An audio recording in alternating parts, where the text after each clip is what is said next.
आज हम class 11th की हिस्ट्री बुक का third chapter an empire across 3 continents इसको स्टडी करने जा रहे हैं। तो चलिए स्टार्ट करते हैं। ये इसका पार्ट 1 है। Here you can see the map of Roman empire. Roman empire was extended into 3 continents. जो रोमन एम्पायर था वो 3 कॉन्टिनेंट्स में फैला हुआ था और इसीलिए हमारे चैप्टर का जो टाइटल है वो भी यही है कि एन एम्पायर अक्रॉस 3 कॉन्टिनेंट्स। ये 3 कॉन्टिनेंट्स कौन से हैं ये आपको इस मैप में दिखाई दे रहे हैं। ये जो हिस्सा आपको दिखाई दे रहा है ये यूरोप वाला हिस्सा है। इधर जो आपको ये हिस्सा दिखाई दे रहा है ये एशिया वाला हिस्सा है और यहाँ पर जो हिस्सा आपको दिखाई दे रहा है ये अफ्रीका वाला हिस्सा है। तो ये 3 कॉन्टिनेंट हो गए। तो ये 3 कॉन्टिनेंट में इसका एक्सपेंशन था और बीच में आप देख सकते हैं मेडिटेरियन सी है। तो Mediterranean sea was called the heart of the Roman empire. ये जो मेडिटेरियन सी था ये इन तीनों कॉन्टिनेंट के बीच में आता है और रोमन एम्पायर ने इसको हर तरफ से घेर रखा था और इसीलिए इसको रोमन एम्पायर का हार्ट बोला जाता है। ठीक है। इधर आप देखेंगे तो एक्सट्रीम स्पेन से लेकर के यूरोप के अंदर स्पेन से लेकर के यहाँ पर हम देखेंगे तो एशिया के अंदर जिसको हम मिडल ईस्ट कहते हैं वहाँ तक और अफ्रीका के अंदर जो सहारा डेजर्ट है उसका जो नॉर्दर्न पार्ट है उस पूरे में ये फैला हुआ था। तो इस तरह से हम देखते हैं कि इसका जो ज्योग्राफिकल एक्सपेंशन है वो बहुत ज़्यादा था।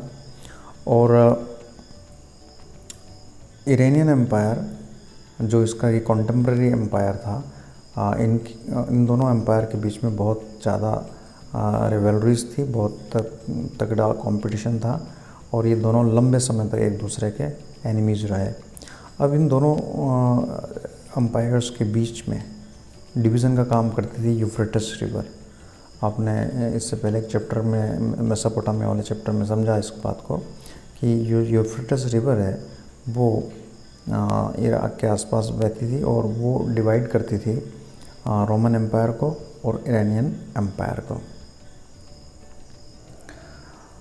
3rd सेंचुरी का जो टाइम पीरियड है वो रोमन एम्पायर को 2 फेजेस में बांटता है, early empire and late empire. ये कभी कभी 1 मार्क क्वेश्चन आता है एग्ज़ाम में कि which century divides the Roman empire into 2 phases. तो दैट इज़ 3rd सेंचुरी। ठीक है।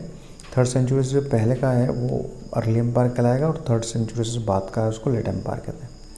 Okay, just as I said that Roman Empire and the Iranian Empire were the contemporary, but there were many differences between these 2 empires. तो इसमें कौन कौन से differences थे वो डिस्कस करते हैं। अक्सर एग्ज़ाम में इसके ऊपर क्वेश्चन आता है कि इन दोनों में डिफ्रेंशिएट कीजिए। ठीक है। तो Roman empire it was culturally more diverse. Culturally अगर हम देखें तो ये ज़्यादा डाइवर्स था। इसमें डिफरेंट लैंग्वेजेस को बोलने वाले, डिफरेंट कल्चर को फॉलो करने वाले लोग थे। ठीक है। ये तो बड़ा इजी है देखना क्योंकि वापस हम मैप में देखते हैं कि ये यूरोप के एरिया में भी था, ये अफ्रीका में भी था और एशिया में भी था। तो नेचुरली यहाँ डिफरेंट तरह के लोग अलग अलग जगह पर रहते थे और अलग अलग लैंग्वेजेस को और कल्चर को फॉलो करते थे। दैट्स वाई कल्चरली अगर हम देखें तो ये बहुत ही डाइवर्स एम्पायर था। While the Iranian empire was not culturally diverse, क्योंकि जो इरानियन एम्पायर था वो मेनली एशिया में ही फैला हुआ था, इसलिए यहाँ पर बहुत ज़्यादा हमें कल्चरल डाइवर्सिटी नहीं दिखती है। Second difference is about the army. Roman empire के अंदर जो आर्मी थी इट वाज प्रोफेशनल आर्मी। उनको वो प्रोफेशनल आर्मी थी, उनको बाकायदा उनकी ट्रेनिंग होती थी, उनको सर्विस में लिया जाता था, उनकी पेमेंट होती थी और उनको रेगुलर ट्रेनिंग वगैरह भी दी जाती थी। तो ये प्रोफेशनल आर्मी थी। जबकि जो इरानियन आर्मी थी वो कॉन्स्क्रिप्टेड आर्मी होती थी। कॉन्स्क्रिप्टेड आर्मी का मतलब ये हुआ कि रेगुलर आर्मी नहीं थी। जब लड़ाई होती थी तो वो अपनी आर्मी बना लेते थे और कई बार तो ज़बरदस्ती लोगों को आर्मी में भर्ती भी कर लेते थे और रेगुलर इनकम भी उनको नहीं दी जाती थी। तो that was the big difference between the army system of Roman and Iranian empire. अब इसके बाद एक डिफरेंस ये भी हमारी बुक में बताया गया है कि रोमन एम्पायर के अंदर जो पब्लिक बाथ थे उनका यूज़ किया जाता था। वहाँ की जो बड़ी सिटीज़ थी उसमें पब्लिक बाथ होते थे। और वो उसको एज एंटरटेनमेंट यूज़ करते हैं, जैसे आजकल स्विमिंग पूल्स वगैरह होते हैं, तो ऐसे वहाँ पर पब्लिक बाथ होते थे। But in the Iranian empire public baths were not allowed, क्योंकि वो वाटर को एक बहुत ही सेक्रेड एंटिटी मानते थे, सेक्रेड एलिमेंट मानते थे, बहुत ही पवित्र चीज़ मानते थे, इसलिए उसको वो लोग पब्लिक बाथ यूज़ नहीं करते थे। ठीक है, तो ये बेसिकली ये डिफरेंस आते हैं रोमन एम्पायर और इरानियन एम्पायर के अंदर। ओके, अब जस्ट हमने भी बात की कि वहाँ पर कई तरह की लैंग्वेजेस बोली जाती थी रोमन एम्पायर में, लेकिन मेनली जो एडमिनिस्ट्रेटिव पर्पस के लिए लैंग्वेज यूज़ होती थी वो थी एक तो Latin which was used in the western part, and Greek which was used in eastern part. जो ईस्टर्न पार्ट था उसका वहाँ पर ग्रीक लैंग्वेज यूज़ होती थी, और जो वेस्टर्न पार्ट है वहाँ पर लैटिन लैंग्वेज यूज़ होती थी। और इसके अलावा वैसे तो कई सारी लैंग्वेजेस वहाँ पर बोली जाती थी। अब जो हमारा इसमें जहाँ से रोमन एम्पायर को जहाँ से हमें पढ़ना है वो टाइम पीरियड शुरू होता है 27 BCE से। 27 BCE में एक रूलर हुए ऑगस्टस। उन्होंने जब रूल करना शुरू किया तो हम इस टाइम पीरियड को कहते हैं कि रोमन एम्पायर जो था यहाँ से रिपब्लिक ख़त्म हो गया था और अब ये एक एम्पायर में तब्दील हो गया था, एक मोनार्की में तब्दील हो गया था। 27 BCE से पहले जूलियस सीज़र रूल कर रहा था, और Julius Caesar was the father of Augustus. और उस टाइम तक Roman empire was a republic, यानी कि वहाँ पर रिपब्लिक था, यानी कि राजा जो होता था वो परमानेंटली नहीं बनाया जाता था। उसको हेल्प करने के लिए एक ग्रुप ऑफ एडवाइज़र्स होते थे, और वो सब उनको सजेशन देते थे, और वो सब उनकी मदद से ही वो रूल करता था। ठीक है, और राजा को बहुत ज़्यादा पावर्स नहीं थी। लेकिन जूलियस सीज़र की डेथ के बाद जो उसका एडॉप्टेड सन था अगस्टस ने मोनार्की को इस्टेब्लिश कर दिया, लेकिन फिर भी उसने अपने जो स्टेट था उसको प्रिंसिपेट कहना शुरू किया। ठीक है, तो कभी कभी एग्ज़ाम में क्वेश्चन आता है कि प्रिंसिपेट का यूज़ किसने शुरू किया, तो वो हमें ऑगस्टस के बारे में बताना है। ठीक है, ओके। अब सीनेट एक बहुत बड़ा रोल वहाँ पर प्ले करती थी, तो सीनेट के बारे में हम थोड़ा जानते हैं कि क्या है। नीचे आप एक पिक्चर देख सकते हैं, ये सीनेट का एक पिक्चर है। 27 BCE से पहले जब रोमन एम्पायर रिपब्लिक था, जस्ट अभी हमने बात की, तो सीनेट जो थी वो बहुत बड़ा रोल वहाँ पर प्ले करती थी। और सीनेट के अंदर मेनली कौन होते थे, जो वेल्दी फैमिली के लैंड ओनर्स और नॉबल्स होते थे वो लोग होते थे, और वो ही किंग को एडवाइस वगैरह किया करते थे और वही रूल करते थे। मेनली इसमें जो लोग थे वो इटालियन ओरिजिन के थे, यानी कि इटली के रहने वाले थे। ठीक है, इटालियन डिसेंट वहाँ के रहने वाले थे। और किसी भी एम्परर के बारे में कोई भी ओपिनियन बनाना इस पर डिपेंड करता था कि वो उसका बिहेवियर सीनेट के साथ कैसा है। अगर सीनेट के साथ एम्परर का बिहेवियर अच्छा नहीं होता था तो वो उस एम्परर को अच्छा नहीं माना जाता था।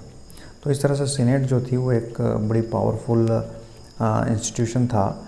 लेकिन जैसे ही वहाँ पर मोनार्की की शुरुआत हो गई, जैसे ही ऑगस्टस ने सारी पावर्स अपने हाथ में ले ली, तो धीरे धीरे सीनेट का जो इन्फ्लुएंस था वो कम होना शुरू हो गया।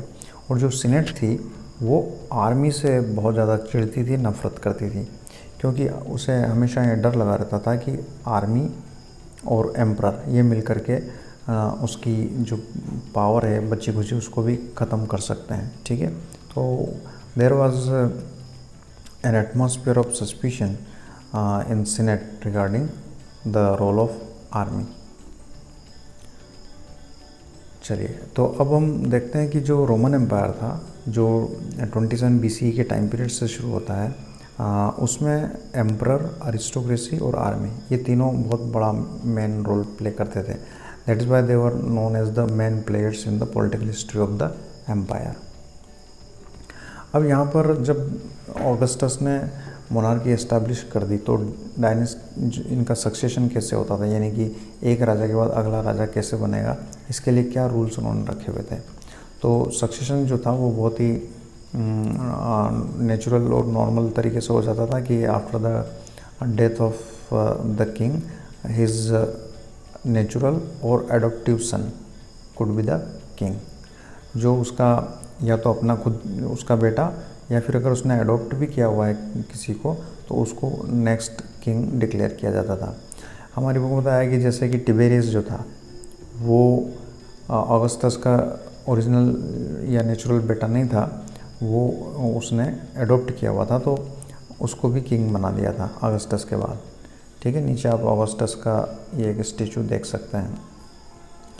ऑगस्टस का जो टाइम पीरियड था उसको पीस के लिए जाना जाता है, क्योंकि जितनी लड़ाइयाँ लड़नी थी वो सब जूलियस सीजर और ऑगस्टस के टाइम पीरियड में लड़ ली गई और उसके बाद वहाँ पर बड़ी शांति आ गई। जितना एक्सपेंशन होना था रोमन एम्पायर का वो ऑलमोस्ट हो गया था और इसीलिए अब उसमें और कुछ ज़्यादा ऐड होने का उसकी कोई संभावना नहीं थी उसके अंदर। और जो रोमन एम्पायर था इसको बड़ी ज़्यादा इनकम होती थी अपने डिफरेंट स्टेट्स से, और वो चांदी के सिक्के सिल्वर कॉइन्स में उनको टैक्स वगैरह दिया करते थे, जिनको दिनेरियस कहते हैं। अब यहाँ पर आप again you are looking at the map of Roman empire, और यहाँ पर जो उसकी इम्पोर्टेंट सिटीज़ हैं these are shown here. You can see the Rome, Carthage, Alexandria, Jerusalem, Antioch, Constantinople. ये बड़ी इम्पोर्टेंट सिटीज़ थी और सिटीज़ का बड़ा रोल था रोमन एम्पायर में। वो कैसे हम इसमें देखते हैं। जो अर्बन सेंटर्स थे they were playing very important role in the Roman empire, क्योंकि जो रोमन किंग था वो इतने बड़े अपने एम्पायर पर कंट्रोल इन्हीं सिटीज़ के ज़रिए रखता था। आप देखो कि कहाँ तो यूरोप और कहाँ एशिया और कहाँ अफ्रीका, इतने वास्ट एम्पायर पे कंट्रोल करना बड़ी मुश्किल बात थी। लेकिन with this cities the king was able to have control on Roman empire. अब ये जो सिटीज़ थी इनका क्या रोल था ये इसको हम समझ लेते हैं। इसके ऊपर इम्पोर्टेंट क्वेश्चन बनता है सिटीज़ का क्या रोल था और सिटीज़ किस तरह से एडमिनिस्ट्रेशन में हेल्प करती थी, तो आपको ये ध्यान रखना है। ये जो सिटीज़ थी इसके ज़रिए जितने भी जो भी प्रोविंशियल कंट्री साइड थे, यानी कि गांव देहात के इलाके थे, उनसे टैक्स कलेक्ट करने का काम किया जाता था। तो सिटीज़ की जो गवर्नमेंट होती थी वो टैक्स कलेक्शन का काम करती थी और वो टैक्स कलेक्ट करके आगे फिर किंग को भेज देती थी। और जो लोकल अपर क्लास है वो इसमें बहुत ही इंपॉर्टेंट रोल प्ले करती थी एडमिनिस्ट्रेशन के अंदर। अगर यूरोप के हैं तो यूरोप की जो लोकल अपर क्लास है वो, और अगर एशिया की है तो एशिया की, और अफ्रीका की तो अफ्रीका की। तो इस तरह से डिफरेंट एरियाज़ की जो लोकल अपर क्लास थी they were playing active role in the administration. तो धीरे धीरे क्या हुआ कि ये जो प्रोविंशियल अपर क्लास थी इनका इम्पोर्टेंस रोमन एम्पायर में बढ़ता गया, और जो इटालियन ओरिजिन के जो पहले अपर क्लास के लोग रोल प्ले किया करते थे उनका रोल धीरे धीरे वहाँ पर कम होना शुरू हो गया। बाद में वहाँ पर एक एम्परर हुए गैलिनियस ने तो और ज़्यादा इसमें आगे ये काम किया कि जो सीनेटर्स थे उनकी पावर को कम कर दिया। उनको जिन सीनेटर्स को मिलिट्री में कमांड दी हुई थी उनको भी वहाँ से हटा दिया। ठीक है, तो हम ये देखते हैं कि 3rd सेंचुरी के बाद में सीनेटर का जो इन्फ्लुएंस है वो कम होता गया और सीनेट के अंदर प्रोविंशियल ओरिजिन के जो अपर क्लास लोग थे उनका नंबर बढ़ता गया, और जो इटालियन ओरिजिन था के जो मेंबर्स थे उनका नंबर कम होता गया। तो हम ये इसमें देखते हैं कि इटली का जो इन्फ्लुएंस है वो रोमन एम्पायर में कम होता जा रहा है, प्रोविंशियल इन्फ्लुएंस बढ़ता जा रहा है। अब वहाँ पर उस समय सिटी का मतलब क्या होता था? सिटी का मतलब एक ऐसा अर्बन सेंटर जिसका अपना खुद का मजिस्ट्रेट हो। ठीक है, जो सबसे बड़ा ऑफिसर होता था उसको मजिस्ट्रेट कहते थे। जैसे आज हम कहते हैं मजिस्ट्रेट, कलेक्टर के लिए मजिस्ट्रेट वर्ड भी यूज़ होता है।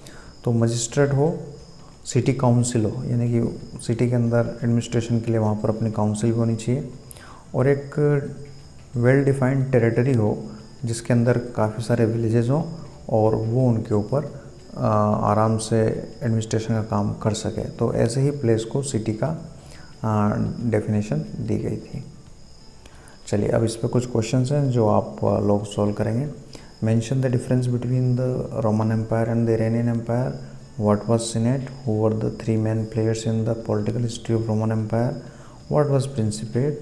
Why were the Roman centres और cities important for the Roman empire? Write the main features of the cities of the Roman empire. चलिए इसके बाद जो नेक्स्ट पार्ट है उसमें हम आगे की बात करेंगे। Thanks for watching.